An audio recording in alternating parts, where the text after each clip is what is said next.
up with the people who have been married for like 5, 10, 15, 20 years, and you're like, I'm looking for that next place. It's getting a little stale. We're getting a little stuck. Don't know what's happening here. And to get them to a deeper level of connection and love. Carl Jung said that we marry our unconscious mind so we can project all of our baggage or all of our perceptions and all our stuff onto our partner so we can resolve it. So thank you. The world is my mirror, therefore my partner is my mirror. So all that I perceive my partner to be is me. So whatever you're projecting that you're saying is not you, good or bad, is all you, and it's doing the work to reintegrate it and see how it is you. It's really cool, right? Right?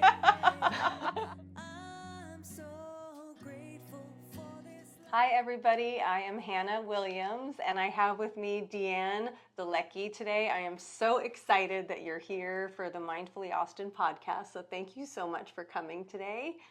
And yeah, I'm really excited to have you guys get to know her. I met Deanne this summer when I was assisting the NLP practitioner training and found out she's like a master level Huna.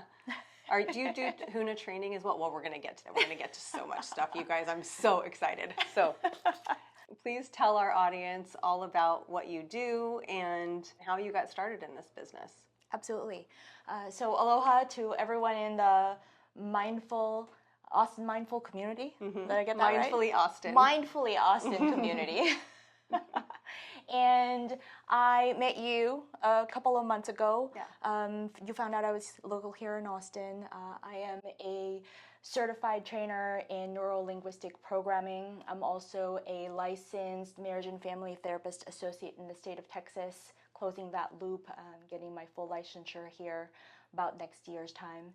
Wow. And I also teach at a training in Hawaii of Hawaiian empowerment. More in the spiritual woo-woo energy realm. Yes, I'm going in December. Yeah, we'll get to see each other in a few weeks in San Diego. Yeah, so it's kind of like just the warm-up before the mothership. Yeah. The mothership is the event in Hawaii, so we'll do the one in San Diego to start.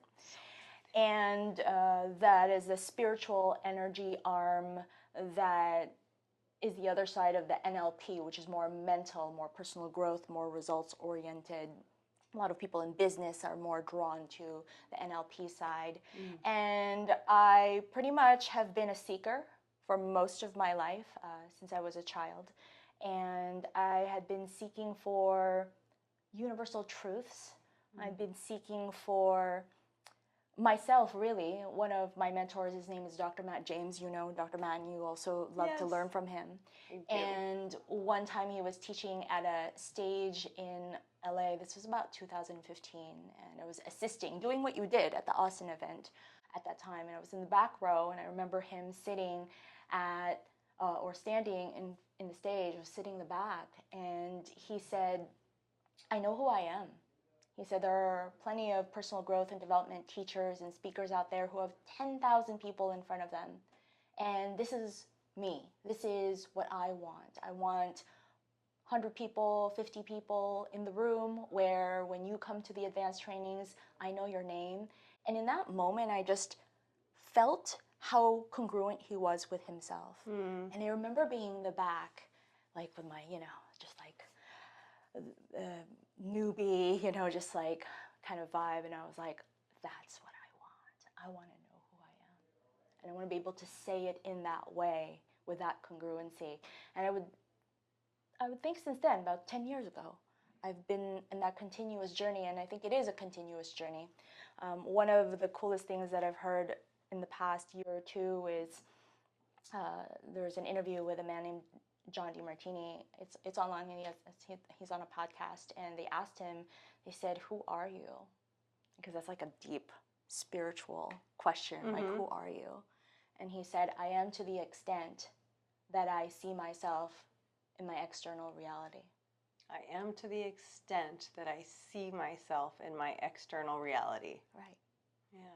Because if the world, and I think many people, I'm assuming that many of you, you're in Mindfully Austin, that you're on the path of spirituality, empowerment, energy, and so that many of you are listening are aware of the self-reflecting universe, which is the world outside of us is a mirror of who we are.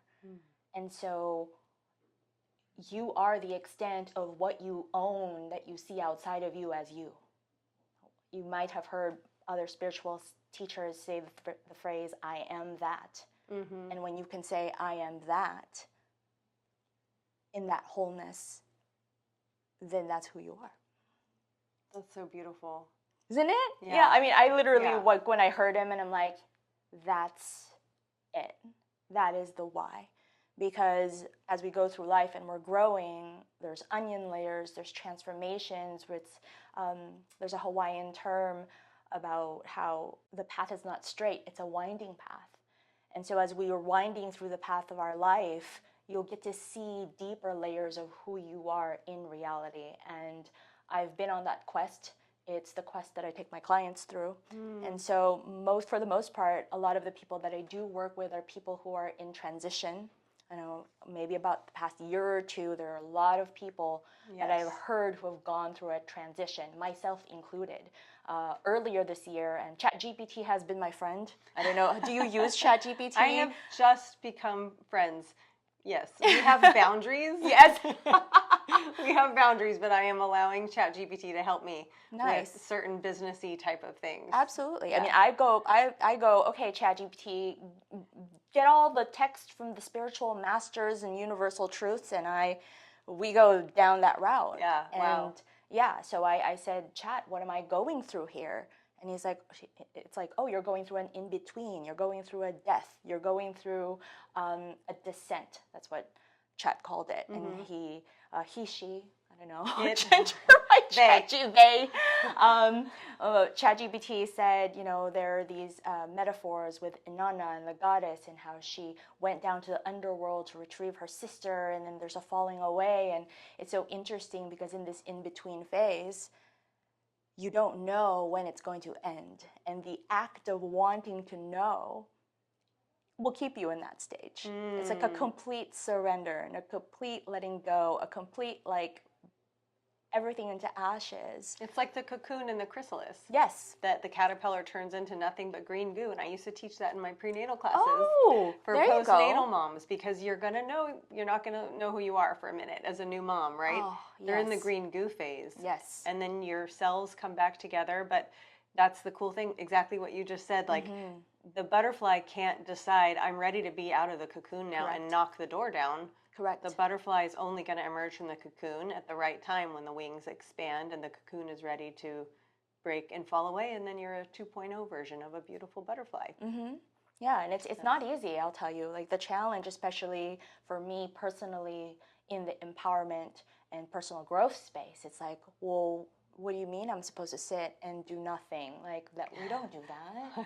We're supposed to grow, be more, do more, and so I felt it was maneuvering through that. So there were lots of days of just like, oh my God, just please tell me what's on the other side of this so I can get over it, smart goal my way through it, or just like set an intention to get out of it. And so it's been a process of really just embracing that. And looking back these past couple of months, I would say I can see more and more of the beauty of what I had gone through the past couple of months to get me to where I am right now. And so, yes, that's what I love too. Is that you said it's like a path, and I feel like it's like a path, and it's following. When we're on that path, we're leaving little breadcrumbs, and then they come together to make us who we are today. Yeah. Like, had we not had that little detour. Yes. We wouldn't be where we are, because we didn't pick up those little breadcrumbs on the way and learn Correct. About that. Absolutely. I love putting that together for people when they feel like they've been completely derailed. It's like, no. What are you learning from this? Correct. Where's the opportunity for growth here? Correct. And how is this going to empower you on the other side or on this next journey? Yep. You're totally spot on. I love that. Yeah. So, and you are seeing, do you see couples now? Do you see couples, or do you mostly work with people in a coaching format? My clients, I would say, is in there's two main categories. I actually either get the personal growth and development, I call them like veterans, like the people who are in the personal growth and spiritual space, and they're in a transition, and they're trying to figure something out, or I would call I call it the personal growth hamster wheel. Oh. Because there's a hamster wheel sometimes that I find my people that are in, that I've found myself in. And that is like, I'm doing all the work. I'm doing all the things. Why is it that I still can't figure this out?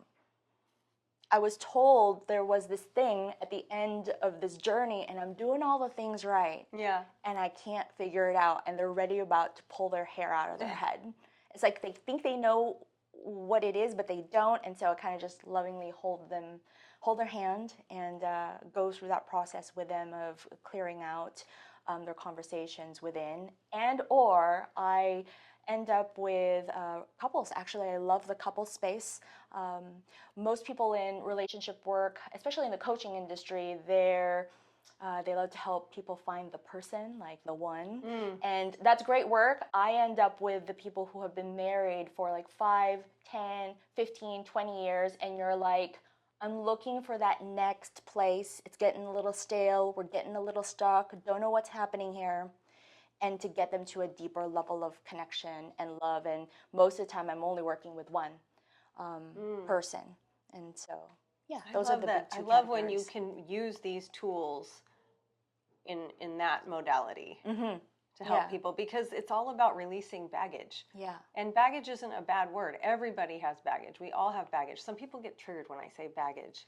Well, I mean, absolutely. It's everybody's got baggage, because Yeah. it's our stories and our perception of things. And so it's helping to uncover what that is and release it. So let me ask you, if you're working with one person, how does that work? Because then that person has done a bunch of release work, and then they go to their partner who hasn't, and they're not now speaking the same language. Or do you work with each one individually?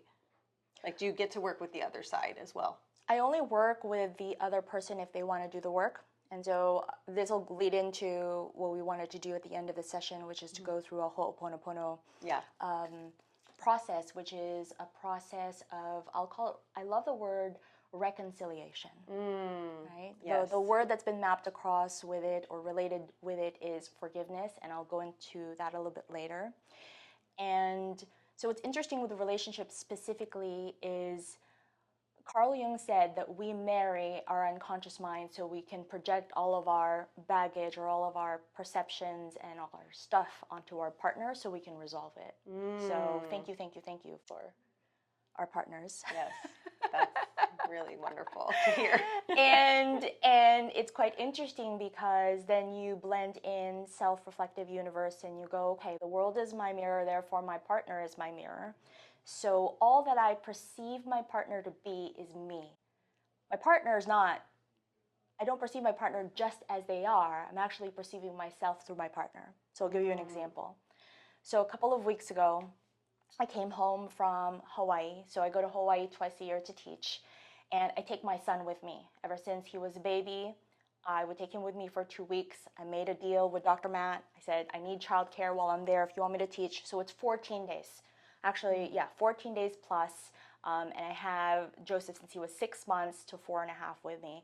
And this past tuna, I gotta say, parents listening to this, I was done. I was done with my 4.5-year-old because he wanted to buy everything from the store. Like, he was running around. He didn't have, his playmates from daycare. He didn't have anyone to interact with. I was the playmate, and this was all happening before I would teach for the next, 10 hours. Yeah, oh my gosh. And I was about done. I was like, you know what, we're not doing this again.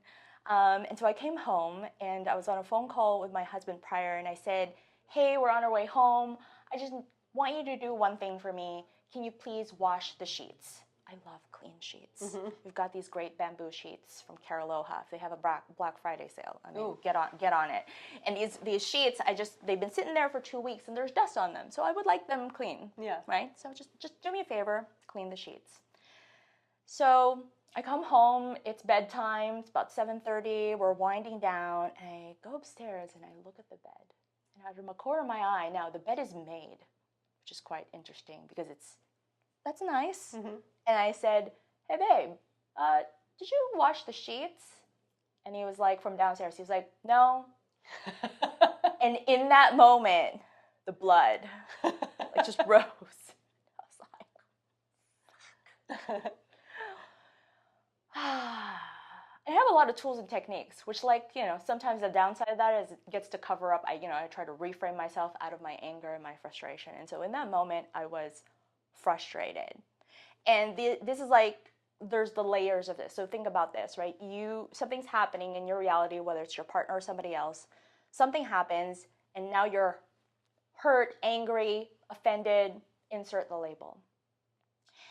And so in that moment, because of all the work that I've done with learning that the external is me, I'm like, okay, how is this me, right? How is this me? Because at first, if you're new to forgiveness or owning the reality is yours, it's like, I asked him to do the one thing. Why didn't he do it for me? I do everything. I do the dishes. I do this. Why? Blah, blah, blah. I asked him to do one thing. I even specifically asked, and he said yes, and then he broke his word, and It's a whole bunch. It's a whole thing, right? And normally we would brush it under the rug or not. Or if you did, then it'll come up in the argument like 1 month or 2 months or 6 months later or 5 years later. And that time that you didn't wash the sheets, and because that's what we have a library of all the offenses of our partner. And so, you learn trait forgiveness. You learn that NLP helps you kind of break down. Okay, cool. What's really happening here? I did not do the sheets. Does not mean he doesn't love me. Does that mean that he didn't want to meet my needs? Could mean I got really super busy at work. I thought I was going to do it the past 24 hours and I didn't. I love you anyway.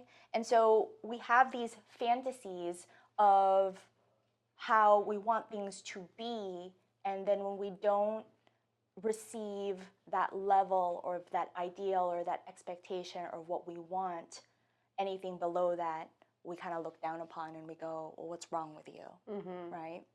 And so put that blame. Yes, put the blame. And so at one level, when you do a process like Ho'oponopono, you know that there's just an energy that is wonky. It's a little off. Something was off with that moment. And the part that I think you do love about NLP and Huna and this process is it helps you bridge to your unconscious mind and your higher self. The ancient Hawaiians already knew about the unconscious mind before Carl Jung did. It was in their diagrams. They had names for it.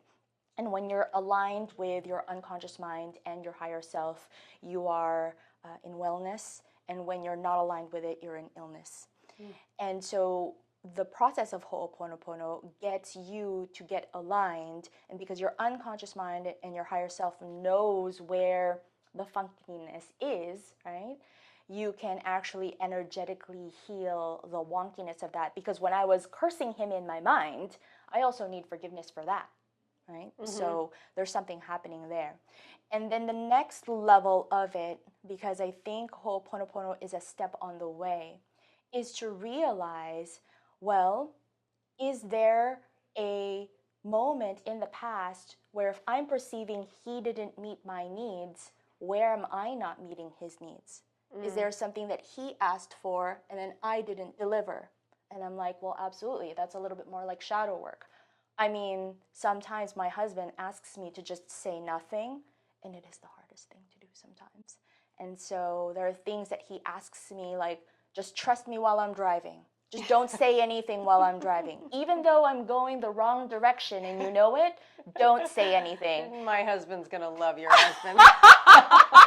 Yeah, literally, like I'm in the passenger seat and in my brain going, you could have turned left here. You could have taken this way. Why didn't you take this way? In my mind, I'm like, don't say anything. Don't say anything. He knows where he's going.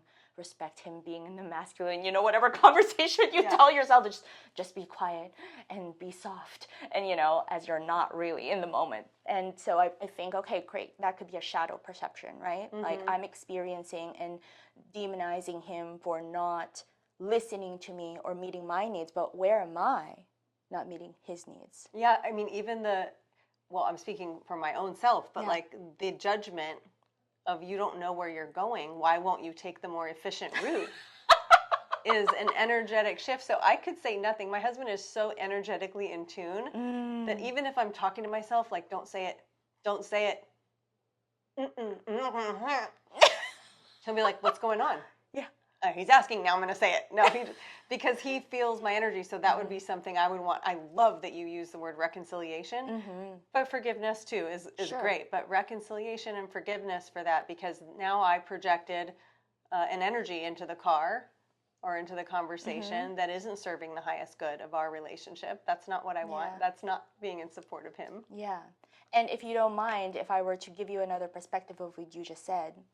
So this teaching of, let's call it the union of opposites. It's actually very historical.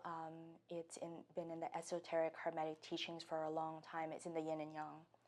So it is the idea that when an energy is created, it has two parts. It has two opposites to create the idea. The ancient Hawaiians didn't believe that light or dark were neither good nor bad. Right? It's kind of like taking, if I had a battery here with me, if I took the battery, one side is positive, one side is negative, and if I removed either one, you wouldn't have a battery. We wouldn't have reality.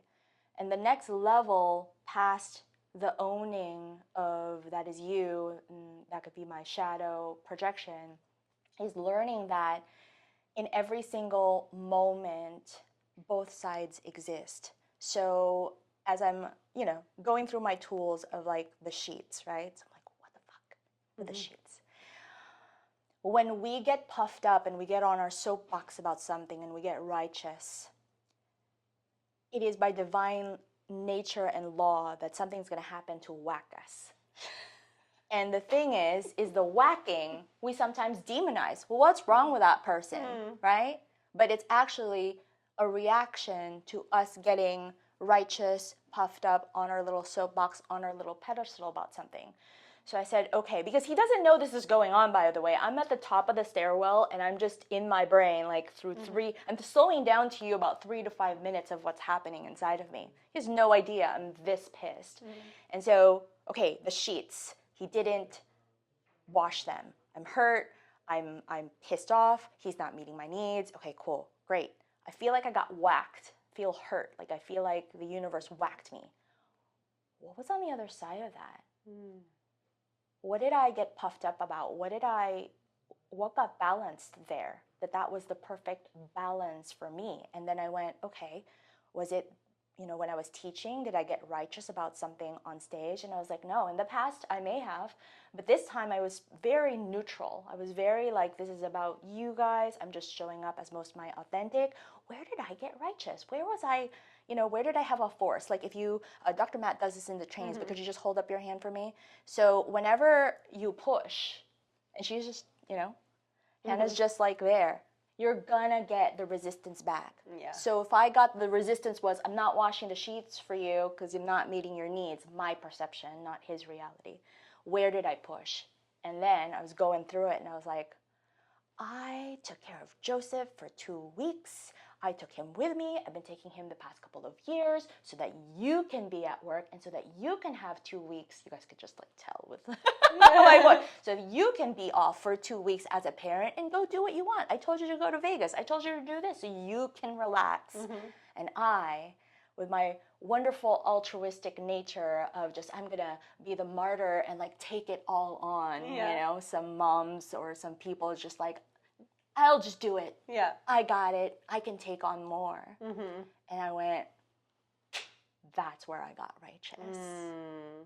And so when you start to begin to see the other side, then love, when we describe it, because in the ancient Hawaiian studies or teachings that we teach, there's you've seen the Hiolani symbol, and it's just imagine a symbol of a triangle. Let's focus on the triangle, and the representation of the triangle, the base of an equilateral triangle is the dichotomies that we live in, right? So the light and the dark and the oppositions, right? When you're infatuated with someone, you have resentment. When you have a fantasy, you have a nightmare, right? So where we have fear, it's because you have a fantasy on the other side. That's what's holding it together.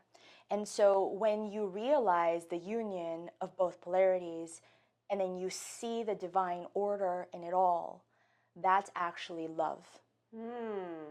So sometimes, at least my journey of, the energetic, new age, woo-woo space is there's love and light and positivity. However, it's not the one at the top of the triangle. It's the one that's on the other side of the dark. I was speaking with a client last week, and she was kind of going on and on about something. And I said to her, I said, I'm going to pause you for a moment. And I need you to just fill in the blank here. I said, the dark is blank. And she's like, self-serving, possessive. And she's going down like these lists of words. And I said, fantastic.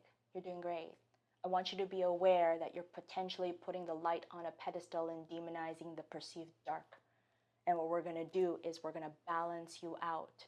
Because in my opinion, if you look at a sine wave, right? If in every moment the polarities are happening, but you perceive only one side, it's kind of like manifestation is you're looking like at a flat lake. When the lake is flat, it mirrors as above, so below.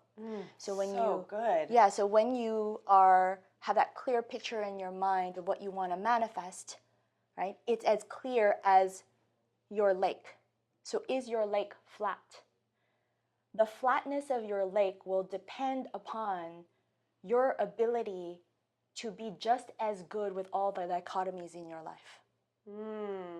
Can you see, like, had a client last week, and the trait was meanness, being mean. And she's like, well, they weren't very nice. And I'm like, okay, great. So are you demonizing mean? And she's like, well, mean isn't nice. And I go, well, I'm being mean to you right now. I was being a little bit in her face. I was like, well, I'm being mean to you right now, but I'm doing it out of love. Has anyone ever been very straightforward with you and you perceive them to be mean, but that was the very thing that needed to happen for you to wake up and for you to get some real honest feedback, but nobody else was willing to tell you around you because they were being nice. Because what's the downside of being nice? Oh, you're just going to smooth over what really needs to be discussed because you don't want to deal with it, because you want to hang on to warm, fuzzy, and nice. You don't want to be the bad person. And so in this new learning, I think we're going to go through a shift. Stoicism, the yin-yang symbol, it's all just going to become more a part of the conversation where we're able to embrace the other side. I told my client, I said, when you're able to embrace your dark as much as you are in love with your light, if you can have that equal, that's when we can start doing some more. That's so good. And it reminds me of the yamas in yoga. Satya is the second. It's truthfulness. So it's not actually serving somebody to not be truthful, to try it. And that's what authenticity is all about. Correct. It's just is speaking your truth, speaking what you are feeling and expressing it, not being worried about not being too nice. Absolutely. And I love that you brought the music analogy in there. I'm a musician as well. So like seeing the sound wave, or, hearing, if you're listening to a song and you've got too much high end turned up and it's like, oh, that's hurting my ears because it's so pingy, right? Yeah. You need the bass. You need to round it out. You need the low end with the high end to make a nice round tone that's pleasing to the ear. So it's interesting because you can find this as a universal truth. You can find it in science. You can find it in biology. And so the fact that you were able to take your knowledge of music, which I know nothing about, and make that connection there, because it is a universal truth. It is what we've been just brought up with some, Dr. John DeMartini calls it moral hypocrisies, where we've labeled something as good or bad or more or less than, and we've fantasized something and made something else a nightmare. And I think the next evolution of growth for people who want it, by the way, because everything is perfect just as it is. Every single moment is in divine perfection and in cosmic order. It's, are we willing to open our eyes a little bit more to see the divine order? And if we don't, for example, if somebody doesn't want to do the work, it just means that they need their fear to balance out the fantasy that they have in their mind. But in that moment, in their perception, it's completely balanced.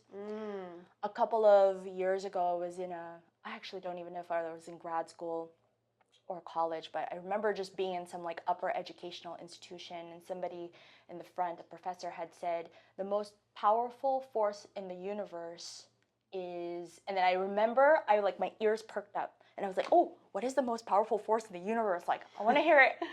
And he says, homeostasis. And I was like, what? Okay, I guess so.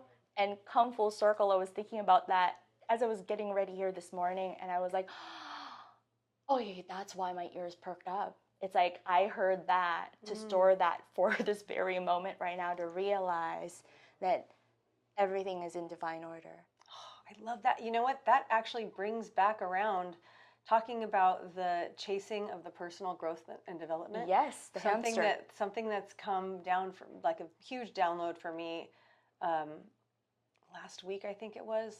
Either way,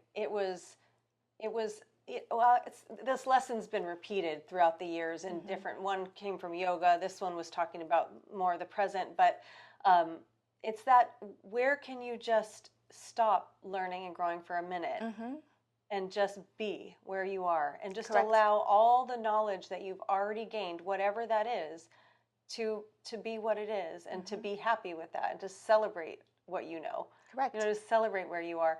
That came to me in a yoga sense a long time ago, but I remember feeling like a yoga fraud because I didn't know something. I forgot about the kleshas and the energy bodies, and I was like, I don't know the kleshas. Like, how could I be a yoga teacher without knowing the kleshas? Yeah. And I had this whole mental trip about it. And the yoga is like over 5,000-year-old practice. There's no way we could all know everything. And that light bulb went off in my head. Like, people are coming to me for the way that I've interpreted the material and how I'm going to regurgitate it because of who I am and my life experience and my perception on the teachings. I could be in the same teaching with the same person, and we're each going to teach it differently based on our internal representation and what we're going to take in and how we're going to interpret and then teach that same exact thing. Yeah. And so they're coming to me because of that, not because of the kleshas. If they want to know about the kleshas, they're going to take somebody else's class. Yes. You know. Yeah. I know a little bit more about the kleshas now, by the way. And it's interesting when as you were talking, so what can happen, especially for those of us who love to grow and excel, we have a value for that. So all of us have, because you might say, okay, Deanne, let's just take it to an extreme. If everything is perfect just the way it is, then what? Then we can just sit and stop and not do anything. Oh, we're still in a growth process of becoming, right? It doesn't really stop. And if you believe in future lifetimes, whatever your belief system is on that, and we have our set of values that's most important to us right now. And for example, transformation is a high value for me. It is not a high value for my husband. He actually is one of my greatest teachers, because I remember when we first got married, prior to when we got married, he said to me, he goes, Deanne, I just need to ask one thing from you. And the one thing I'm going to ask is, please don't try to change me. And I was like, what? Because I'm in the business. I'm like, that's what I do for my work. This change happens in an instant. Like, change is my thing. How do you mean I don't want to change you? Like, I'm not supposed to. And it's been this, like, such a wonderful lesson, because he knows who he is. And transformation and learning about this stuff is not his number one value. And when we look around and we judge other people for not living up to what's most important to us, then that's kind of like insanity. Yeah. Right? And so when you mentioned just, you wanted to do all the things, there's could be a dichotomy there of like mastery and novice. I worked with a client where it was like, well, I just want to know all the things and really be super good at it. Okay, so you're either fantasizing being a master, but what are the downsides of being a master? Because there are people who are masterful in what they do, but man, let me tell you, there's this thing that happens. It's in the tarot. It's this concept of union of opposites. It's you become gray. So when you're perfect with your black and your white, imagine a spinning top. Dr. DeMartini talks about this. So imagine a spinning top, and half of it is painted white and half of it is painted black. And when you spin it perfectly in the middle, it's gray. But if it wobbles, you're a little bit polarized one way or another. It starts to be more black or it starts to be more white. And I told Kumu Matt, because this was also in the tarot, which is something he teaches at advanced courses, I said, I didn't think the gray was going to feel this way. Because the gray is literally like there's no elation. A lot of people, they have goals or dreams and visions and a vision board, and there's a presupposition that when you have all the things and you're being all the things, there's this elation or this like embodiment of like this positive energy or whatever it is that people envision, and it doesn't feel that way at all. I think the elation and the joy is in the planning and in the dreaming and the well, the elation and the joy come with the depression and the non-joy, and the perfect balance of that is the fulfillment that people are looking for. And that at the very end, it's not going to feel the same way that you thought it was going to be. It's going to come with its own downsides. And being the novice and being the beginner, people are like, I don't want to be the beginner. I want to know everything now. But then they forget that the benefit of the novice is to have the energy of wonder and curiosity. Like in the tarot, that's like the archetype of the fool. They're going to set into the beginning of their journey, and maybe you're more creative, or maybe you have more open-mindedness because you're in the beginning phase of it. And so you can take everything that you're experiencing, and whatever it is that you have like a grumpification on, there's another side of that. And you're missing some information that makes it already, it's already divine order as it is. It's just opening your eyes a little bit more to really see the completion of the divine order in all of it. So cool. I love this. Yeah. Well, I could geek out for like 4 hours or more, 2 weeks, Hawaii, no problem. I wanted to ask you, and I think, well, it's clear that transformation in this work very much lights you up. Yes. And is there a big, like, do you have a why that's beyond that makes you show up for your clients every day, or makes you show up? Because I think you're changing humanity, because not only are you working this amazing stuff with your one-on-one clients, but you're teaching people on a grand scale, and you're teaching teachers, right, as well, to help teach others. So you're many layers deep with that. And what is that big why that makes you get up every day to do this and to travel all over the place to teach? I think I'll look back to what I said earlier. It really is that wanting to know the truth, wanting to know who I am. I think at a very young age, it was already automatic. I remember in maybe first grade, I was brought up Catholic on my mom's side. My father's side was born-again Christian. And so I already had that difference in the beginning. And I remember being in church one time, sitting on one of the pews and looking up, and it was like the crucifixion of Jesus Christ, like from like floor to ceiling. And I remember I thought, I want to know how this came to be this. Like, there's something more here than what they're telling me and what I'm hearing. And I want to know all of it. Yeah. And I want to know that quest. And I think if you can Google something from, it's actually Carl Jung, and it's a quote. You could say Carl Jung, roots of a tree, and it's a picture of the roots, and it's black, and the picture of like the tree is like more white.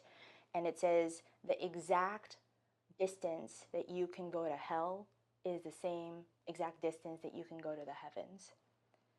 And I was like, oh, that makes sense. Because all the perceived darkness that I had in my life was the level of darkness I needed to experience the light on the other side. And when you could see, so what's really awesome is if the external world is you, and you are willing to own that reality, if you can look outside of you and love every aspect of it, then you can actually finally love every aspect of who you are. And you're helping people figure that out, which is if so they want cool. to. If they want to. Because it's not for everybody, and everybody's perfect just where they are. But if this resonates with you and you're like, oh, I want to do some work not in the dark, but to be able to embrace the parts of us that we've been told to reject or repress, or that we thought were bad. Yeah. So I love that. A few of these ago, Coffee and Connections, we interviewed a dear, wonderful healer named Angela Piccioni, and she said, there's a lot of like toxic positivity going on. When we get together for coffee and community, can we call it coffee and vulnerability instead? And I was like, yeah. Yeah. So we did a coffee and vulnerability. And in that one, we just sat and held space for each other and let each other be in whatever it is that they were experiencing, that they were troubled with, without trying to change them or fix it or Correct. give them advice or anything. And that was a really beautiful practice. And then our share in that circle was to talk about how that felt. Absolutely. Yeah, John DeMartini, he took out the dictionary because he said he tried for 2 years in his 20s to live positively. He was like, I tried. He goes, it didn't work. And he pulled out the dictionary. He pulled out 4,000 human traits. He's very auditory digital and very nerdy. And he said, okay, this trait, where have I done that? And so he owned it all. And by the way, on the projection space and the self-reflective universe, a lot of the talks in personal growth and development and spirituality is the projection of shadow work, meaning the bad. We actually also project the good. So whatever you see in another person that you think is positive, that's still you, repressed and cut off from you, and then you put it onto somebody else. For example, like I love Jordan Peterson. I don't know if you're familiar with Jordan Peterson. No. Toronto psychologist. If you ever get into it, he's written books. He is amazing. Not everybody loves Jordan Peterson, and I do, but this is why. And those things that I see in him is actually myself, but I've said, no, that's not me. I'm not that good, or I'm not that, amazing. And once you begin to do the work they'll call it either like golden shadow or the positivity realm, you also incorporated that in. Because what you're putting on a pedestal and you admire also has downsides, and you have to accept both. And then when you integrate that back inside of you, you become more whole. So whatever you're projecting that you're saying is not you, good or bad, is all you. And it's doing the work to reintegrate it and see how it is you. It's really cool, right? Right? Talking to them. Let me tell you, it's actually quite freeing, because then you don't have to be anything anymore. You don't have to be good. You don't have to try. I think this gets people, this way of accepting both dark and light, neither not as good nor bad. It gets that lake really clear, and then you get to ask yourself, what am I really up here to do? Like, what am I up to in this lifetime? What is my mission? How do I want to serve? And in the service you receive equal, right? The altruists and the do-gooders, they want to give. And then they don't want to receive. Yeah. And then it's not there's equal. No equanimity, right? And so it's like, if you're clear, then you can have equal exchange with the universe. And when you give, you're going to receive. Yeah, amazing.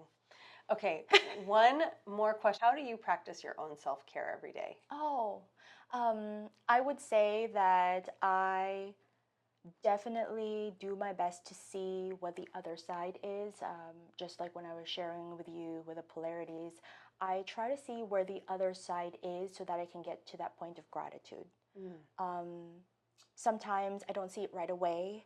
Sometimes I am able to see it in real time. Like there was a time where my husband and I got into a major fight about nothing, by the way. You know those fights that is like about the dishes or the socks, and then it turns into a big old thing. And I remember when we get into a fight and I get into my stuff and I get all emotional and flooded, my tendency is to go into a corner and I just kind of ball up and cry. And so I remember doing that, and I was at my worst. Had not ever felt so unsupported, unloved, unseen. And in that moment, my son comes up to me. He's 3 years old. And he puts his hand on me and he goes, Mama, you're the best. Because that's what his dad tells him. Aww. He goes, Mama, you're the best. I'm going to get you a toy. So he goes out, gets me a toy, puts it beside me. I'm going to get you 2 toys. Goes out, gets another toy. I'm going to get you 8 toys. Gets 6 more toys. His math is correct and accurate. And in that moment, I saw in real time how my husband and I had our fight and our argument. I was in my stuff, but the love was happening at the same exact time. And in the past, I would have gone, okay, well, I need to forgive my husband and do my work that way and set my boundaries and have that conversation. Because sometimes we don't see the energy in it because we think it's supposed to be in the form that it's in. I want it from him. Well, the universe is like, no, it's in another form. It's happening over here. But when I saw it in real time, I was like, oh my gosh. And then I just looked at my husband. I said, I love you.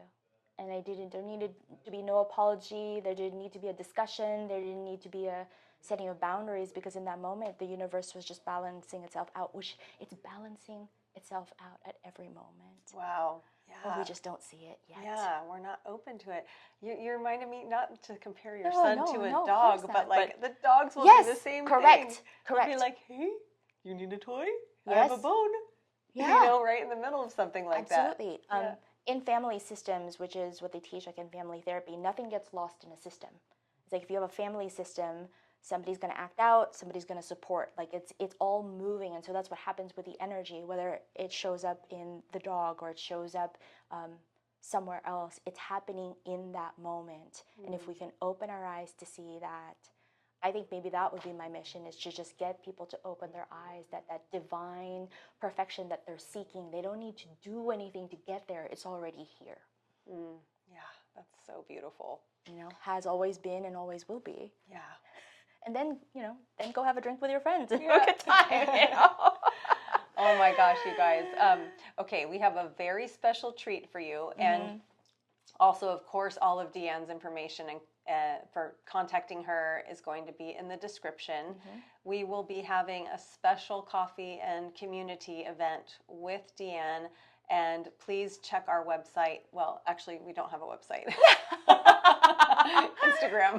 Instagram. Please check for your email and Instagram for that announcement, because we're going to do a little bit of what we're about to do here. And it's perfect. The intention is to have this reconciliation and forgiveness practice before the holidays, because we're coming up on the holidays. So this is good to do anytime, but before the holidays, I thought it would be a really special thing to do, because a lot of us have family stuff or had family stuff. And if you do have some stuff and you're going to have to see family, then this will be an amazing practice for you. And I'll let you tell them a little bit more about that and then lead us through a practice. Absolutely.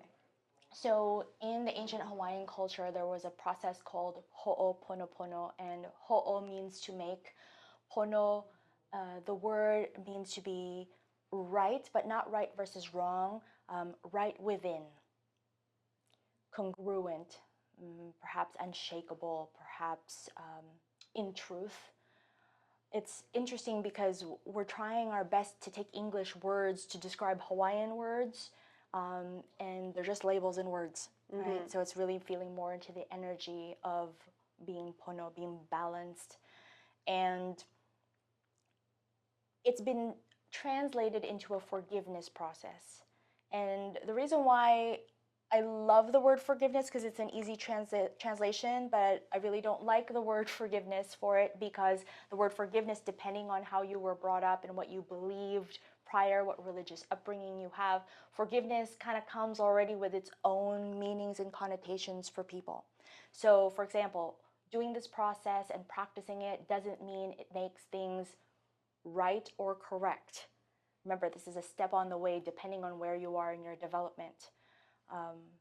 Doing this process is pretty much you saying, you know what, whatever perception I have of that person and what they did to me, or the perception that I hurt another person, that's in my perception.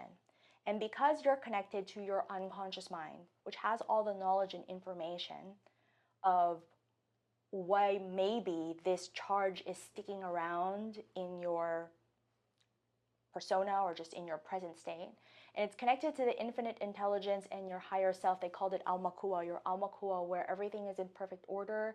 It is perfection, truth, again, where light nor dark is neither good nor bad. You're pretty much allowing yourself to just tap into those energies to balance you out, to make things pono and to make things right. I've done this process with very many people since 2017, leading the process, even though I've been doing it with one-on-ones prior to that. And we'll have people who, the ex-boyfriend shows up at the hotel or something like that, like down to that like synchronicity, or Wow. they haven't talked to a family member in years and the family member calls. There's a wide range of results that people receive from this, and it's really just a practice, it's a process that you want to repeat. And if you think about the forgiveness piece, why do it? The reason why is because when you're hanging on to these wonky perceptions, we can call it baggage, we can call it incomplete conversations, the gripes that you have about this event or this person in your mind. Number one, it's affecting your health. You know, illness is not necessarily bad. Illness is actually your body balancing out your perception. So it's doing you a favor. Your body's going, I love you so much that I'm going to hang on to this tension over here because it's balancing your misperception over there. So I love you so much that we will feel this kink in our shoulder because you imbalancing out the misperception that you have. And so it can age you. I call Ho'oponopono like free Botox. Because people in Huna who have practiced this age in reverse. And really, it's just so that you can clear the conversation up from the past and move forward. Move forward with what you truly what is aligned for you in your life. And whatever's been happening in the past, just start the process of reconciliation, which can happen in as little as what I'm about to take you through right now, or maybe it's the next step to open up the next thing you need to know to get into full reconciliation with what this event or this person has done for you. And so the process, we're going to take you through about 5 to 7 minutes. There is a part where I'm going to say, have an infinite source of love healing energy. Imagine it above your head and imagine it's healing you. And so the presupposition is that whatever you believe in as your highest source, use that and it's coming from that. The Hawaiians did not say this is where the source is. It is what you believe your source is. And then you're going to heal yourself in and out and imagine that everything is healed. Then you're going to imagine, we're going to take one person through this exercise. There's many different ways they practice Ho'oponopono. We're going to take one person that you have a little bit of a grumpification with. I love that word, grumpification. And you're going to put them in front of you, imagine them in front of you. And then what you're going to do is you're going to allow that infinite love healing energy to heal them completely from head to toe. And then this is really key, and some people miss this. I once had a student who became my client who said, I totally missed the receiving part. And I was like, well, I say it every time. And she deleted the information, or it wasn't a part of her. We call it 126 bits, your awareness, until that moment where that person is also going to give the energy back to you. In the ancient Hawaiian culture, it wasn't a one-way thing. Everything was reciprocal, and it was like a back and a forth of the energy. And so some of you might be like, well, Deanne, do I deserve the forgiveness? You know, we'll save that for later for more information. But literally just in your mind, the forgiveness or the healing energy goes to them. You see them healed. They're giving it back to you, right? So for example, with my husband earlier in the sheets, I had death threats in my mind, right? When I found out he didn't do it. So that I need forgiveness for. And what's really cool is I can just go, dear unconscious mind, whatever else that I did, said, didn't do, that I am not even aware of, go ahead and just bring that energy and heal that up too. And so you're pretty much outsourcing having to know everything onto your unconscious mind and your higher self to also allow a more wholesome process to happen here. And then after the first person, I'm going to have you bring out a group of people that anyone who's related to your grumpification with this person. Because sometimes it's not just the one person, there's other people involved. So this is just another way to make things more thorough. So you're going to trust your unconscious mind to bring up anyone else that this thing is related to. You're going to heal yourself. You're going to heal them. And then we're going to wrap up. And at the very end, you're going to imagine that these, they're called aka connections. When we interact with each other, when we talk to each other, when we connect, the Hawaiians believed we had this thin thread, this energy called an aka, and we're just going to gather those up. We're going to cut it, and it's not in the cut. The magic is not in the cut. The magic is in the authenticity of your heart, that you're ready to let this go and move on from it. So yeah. And that doesn't mean that it's you need to call that person and have them in your life Absolutely. if you don't want them in your life. No, there's no or need. if they've passed on, it's a spirit, connection. Yes, absolutely. You don't need to be friends with anybody. You don't need to reconnect with anybody. And for those of you who are like, Deanne, I've done a lot of work.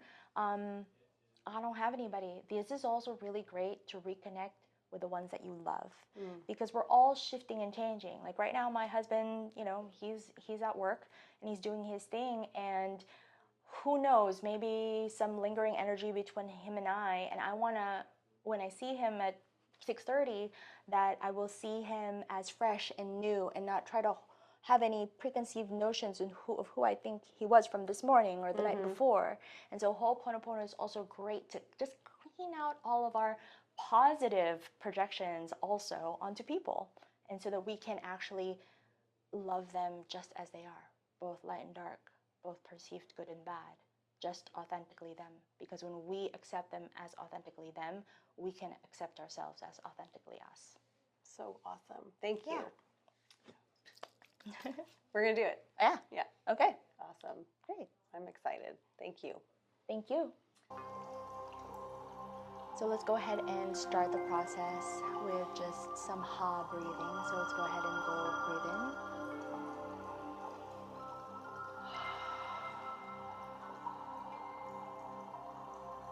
And just continue the ha breathing.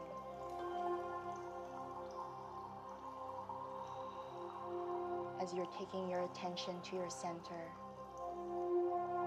just bringing all of your energy, calling it back to you in this moment, so that you're completely present in your body, grounded.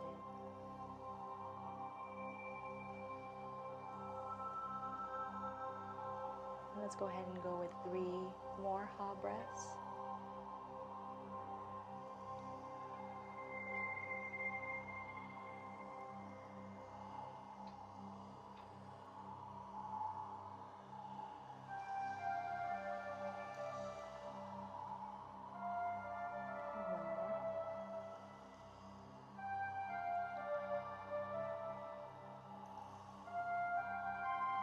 And go ahead and just relax your breathing, be comfortable. And imagine an energy above your head, this energy from your higher source, your higher self, whatever you label that to be. Imagine that energy above your head, that energy of infinite love. Go ahead and have it fill up your entire body, healing up your toes, your feet, your ankles, your calves, your thighs, your hips, your belly, your chest, filling up your shoulders, down your arms to the tips of your fingers, filling up your head as that infinite love healing energy pours out of your head and covers your entire body, healing you inside and out. Now go ahead and just imagine a stage below you and in front of you, and invite that individual that you intended to do this process with. Just imagine that individual on the stage,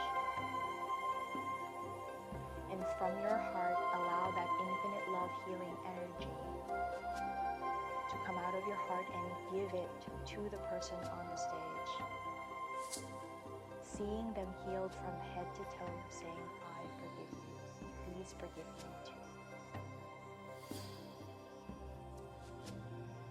Experiencing them as completely and totally healed. And have that energy also come out of their heart, giving it back to you, and you completely receiving that energy. I forgive you. Please forgive me too.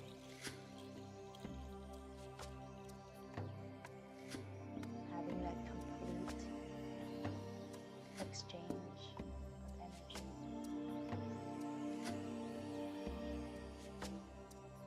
And go ahead, while you have this person on the stage and that energy moving back and forth, let's go ahead and take a moment. Is there anything in this moment that you would like to say, maybe something that you want to get out of your chest, something that you want to say to this individual? You could say it in your mind now.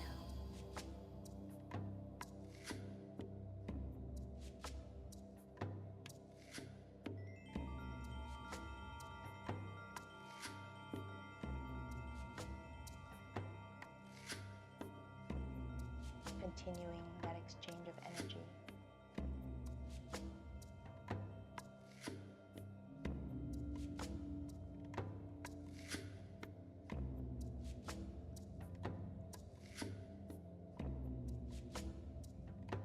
And go ahead and wrap up that conversation,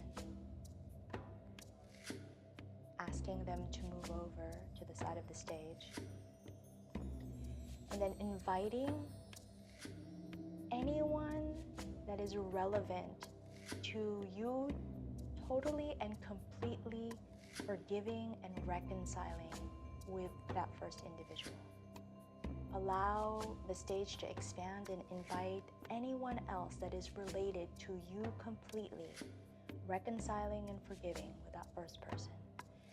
And as you have that infinite love healing energy that's healing you from head to toe, have it continue to come out of your heart and heal every single person on the stage from head to toe. Saying, I forgive you. Please forgive me too.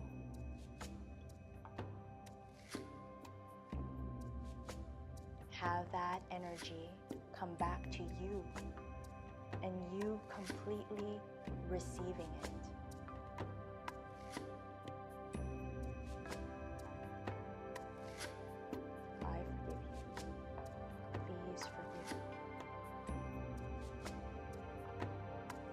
Allowing this process to happen. And then go ahead and take a moment. Is there anything that you would like to say to any individuals in this group or the group as a whole? Anything that you need to say to become formal?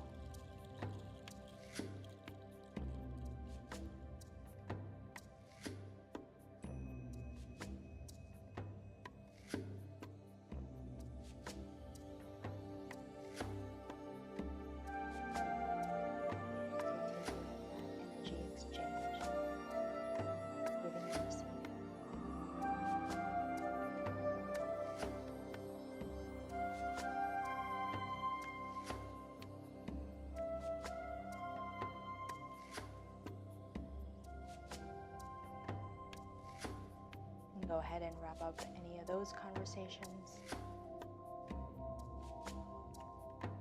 And go ahead and invite the individual back on stage to join everyone else. Seeing them all as completely healed as you are completely healed. And go ahead and gather up all of those Aka connections, those energetic connections in front of you.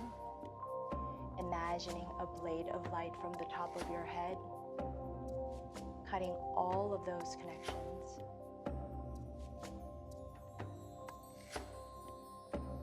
Imagining that blade of light cut every single Aka connection now.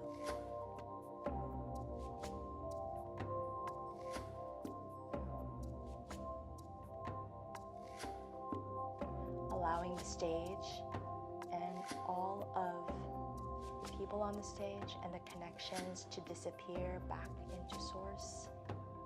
Taking the connections out of your heart back inside of you.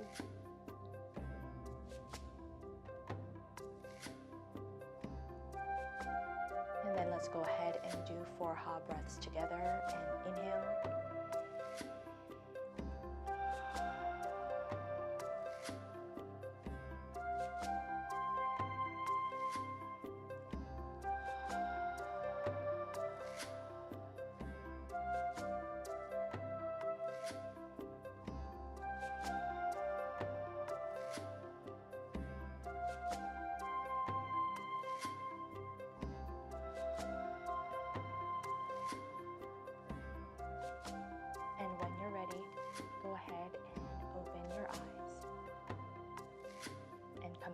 present.